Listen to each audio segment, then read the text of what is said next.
ওকে, শুভ সন্ধ্যা। Research tool, qualitative and quantitative approach. আপনাদের ডাটা এবং ইনফরমেশন যখন ক্যাপচার করবেন, পিক করবেন ফিল্ড লেভেল থেকে, সেটার যে ইনসাইট, অর্থাৎ অন্তর্নিহিত ভিতরে গভীরতায় যখন আপনি ঢুকবেন, আপনি একটা কনক্রিট ডিসিশন নেবেন। ডাটাটা কিভাবে ব্যবহার করবেন, কিভাবে আপনি কোথায় শেয়ার করবেন, কোথায় শেয়ার করবেন না, কিভাবে স্প্রেডশিট অ্যানালাইসিস করবেন, কিভাবে ইন্টারপ্রিটেশন লিখবেন, সবকিছু নিয়ে আজকে এই কার্যক্রম। অর্থাৎ কোয়ালিটিভ টুলস এর মধ্যে রয়েছে, আমরা দেখছি focus group discussion, informal interview, in depth interview, case study. আর কোয়ান্টিটেটিভ টুলস এর মধ্যে রয়েছে অবজারভেশন এবং হাউস হোল্ড সার্ভে, আর কিছু ডেটা স্ট্যাটিস্টিক্স। অর্থাৎ এক্ষেত্রে আপনার লোকাল কমিউনিটির কনসেনসাস বিল্ডিং হবে, কমিউনিটি পারসেপশন বাড়বে, আপনার নলেজ লেভেলে এক্সপার্টিস বাড়বে, ডাটার অ্যালগোরিদম ভালোভাবে আপনারা বুঝতে পারবেন, এবং এভিডেন্স বেসড ডিসিশন মেকিং অ্যাপ্রোচে আপনারা অনেকটা সহযোগিতা করতে পারবেন। কেন রিসার্চ টুলস দরকার? আমরা টুল ছাড়াই তো ডাটা কালেকশন করতে পারি, তাই না?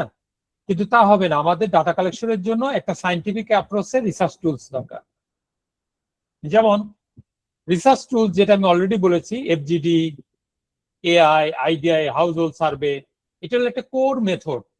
অর্থাৎ এটা একটা হৃৎপিণ্ডের মতো, এটা একটা মূল উপক্রম যেটা ব্যবহার করা হয় কোয়ালিটিভ এবং কোয়ান্টিটিভ রিসার্চ রিলেটেড ডাটা কালেকশনের ক্ষেত্রে।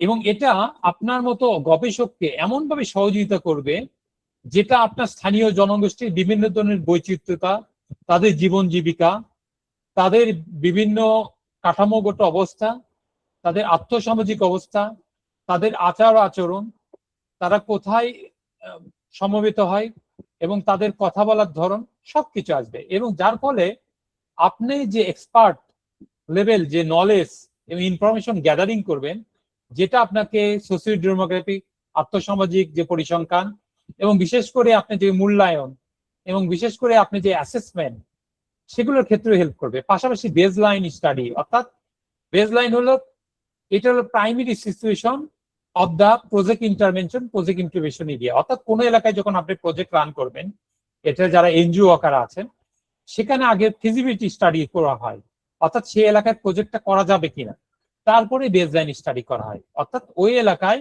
প্রাথমিক অবস্থায় বেজমার্ক সিচুয়েশন, প্রাথমিক ডাটা, অর্থাৎ ওই এলাকায় যদি আমরা শিক্ষা বিষয়ে কোনো স্টাডি করি, ওই এলাকায় শিক্ষার হার কেমন, পুরুষ মহিলার প্রপোর্শনালি কেমন, বিভিন্ন বয়স ক্যাটাগরি শিক্ষার হার কেমন, এবং বিভিন্ন স্বল্প শিক্ষিত অশিক্ষিত তাদের রেট কেমন, সবকিছু নিয়ে। এরপরে রয়েছে নিড অ্যাসেসমেন্ট, আপনি গভীরভাবে অ্যাসেসমেন্ট পর্যায়ক্রমে যাবেন, অর্থাৎ সেক্ষেত্রে আপনার মূল্যায়ন পর্যবেক্ষণের মধ্যে যাবেন। আমরা একটা শর্ট ভিডিও ক্লিপ দেখছি।